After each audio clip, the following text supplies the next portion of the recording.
అన్ని అనర్థాలకు అహంకారమే మూల కారణం. భక్తుని మనసులో ఏ కొంచెం అహం కలిగినా ఆ పరమాత్ముడు భక్తుల అహంకారాన్ని పోగొట్టడానికి కొత్త కొత్త వింతలు చేస్తూనే ఉంటాడు. ఫ్రెండ్స్, ఈ కథలోనికి వెళ్లే ముందు జై శ్రీకృష్ణ అని కామెంట్ చేయండి. ఈ వీడియోను ఒకసారి లైక్ చేసి సపోర్ట్ చేయండి. మీ లైక్ ఒక మంచి కథను మరింత మందికి చేరేలా చేస్తుంది. సత్యభామ స్వభావం చాలా సున్నితమైంది. ఆమెకు తన రూపం పట్ల మిక్కిలి గర్వం ఉండేది. కృష్ణుడు కూడా ఆమె మాటలను సహించేవాడు.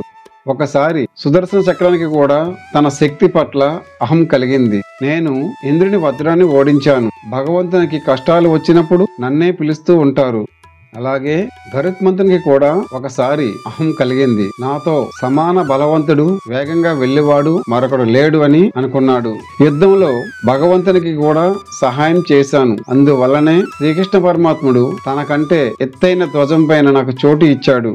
శ్రీకృష్ణ పరమాత్ముడు ఈ ముగ్గురి గర్వాన్ని హనుమ ద్వారా అణిచివేయాలనుకున్నాడు. హనుమను మనసులో తలుచుకున్నాడు. హనుమ వానర రూపంలో ద్వారకకు వచ్చాడు. శ్రీకృష్ణుని ఉద్యానవనంలో ఫలాలను తింటూ చెట్ల కొమ్మలను విరగొడుతున్నాడు. రక్షక భటులు ఎంతగానో ప్రయత్నించారు. లాభం లేకపోయింది. శ్రీకృష్ణునికి తెలియజేశారు.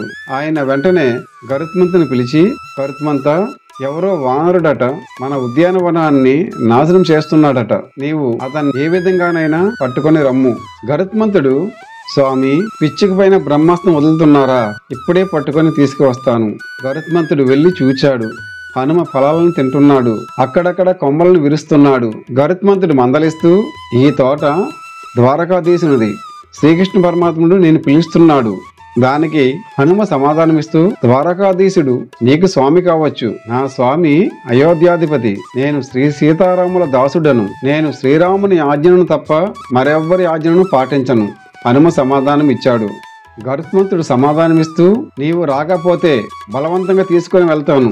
హనుమ నవ్వుతూ, నీకు శక్తి ఉంటే తీసుకొని వెళ్ళు అనేసరికి గరుత్మంతునికి కోపం వచ్చి హనుమతో ముష్టి యుద్ధం చేయసాగాడు. హనుమ తన తోకకి చుట్టి మెల్లగా విసిరేసరికి వెళ్లి సముద్రంలో పడ్డాడు.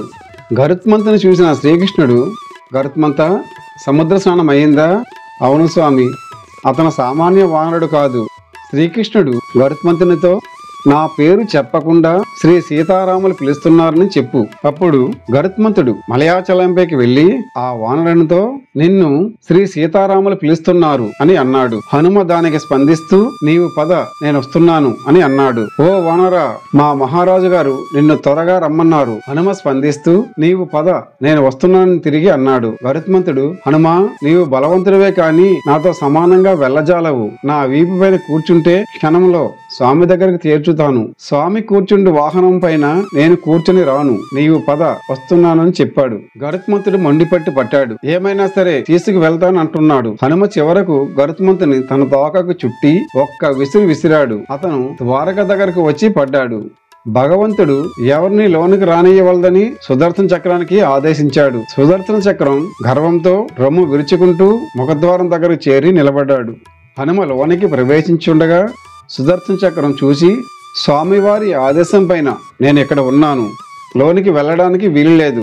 హనుమ వాదాన్ని పెంచుకోవడం ఇష్టం లేక సుదర్శనాన్ని నోట్లో పెట్టుకుని లోనికి వెళ్ళాడు.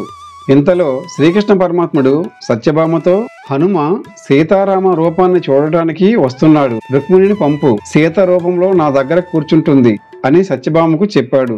సత్యభామకు కోపం వచ్చి, ఏమండి, నేను మాత్రం అందంగా లేనా? సీత నాకంటే అందంగా ఉంటుందా? రూపం మార్చుకోవడమే కదా, నేనే మార్చుకొని కూర్చుంటాను. ఆమె గర్వాన్ని పోగొట్టడమే శ్రీకృష్ణుని లక్ష్యం. అలాగే కూర్చొనమన్నాడు. హనుమ లోనికి వచ్చి శ్రీరాముని రూపంలో ఉన్న శ్రీకృష్ణుని పాదాలకు నమస్కరించాడు. కానీ సీత రూపంలో ఉన్న సత్యభామ వైపు చూడనైనా చూడలేదు. అప్పుడు శ్రీకృష్ణ పరమాత్ముడు హనుమతో, హనుమ, నిన్ను తీసుకుని రమ్మని గరుత్మంతుని పంపాను. అతను ఇంకా రాలేదేమిటి అని అడిగాడు. కొన్ని క్షణాలు గడిచిన తర్వాత గరుత్మంతుడు బాధపడుతూ వచ్చాడు. హనుమను ప్రభువు ఎదుట చూసి మిక్కిలి చిన్నబుచ్చుకున్నాడు. హనుమ భగవంతునితో, స్వామి, ఈ పక్షికి మిక్కిలి గర్వం ఉంది. ఎప్పుడు చూసినా యుద్ధానికి తయారవుతాడు. తన వేగం పట్ల గొప్ప అహంకారం కలదు. ఈ మాట వినగానే గరుత్మంతుని గర్వం కాస్త కరిగిపోయింది. ఆ తరువాత శ్రీకృష్ణుడు, హనుమ, అయితే నిన్ను గుమ్మం దగ్గర ఎవరూ ఆపలేదా అని ప్రశ్నించాడు. దానికి హనుమ సమాధానమిస్తూ, గరుత్మంతుడు ఎంతో, ఆ సుదర్శన చక్రము అంతే స్వామి, ఎంతగానో ప్రార్థించాను, వినలేదు, చివరకు నోట్లో పెట్టుకుని వచ్చాను అని నోట్లో నుంచి వెలుపలికి తీసి ప్రభువు ఎదుట ఉంచాడు. అప్పుడు సుదర్శన చక్రానికి ఉన్న అహంకారం కాస్త పోయింది. హనుమ స్వామితో, ప్రభు, సీతమ్మ గారు కనిపించడం లేదేమిటి? సీతమ్మ గారి స్థానంలో ఈమె ఎవరో కూర్చొని ఉన్నారు.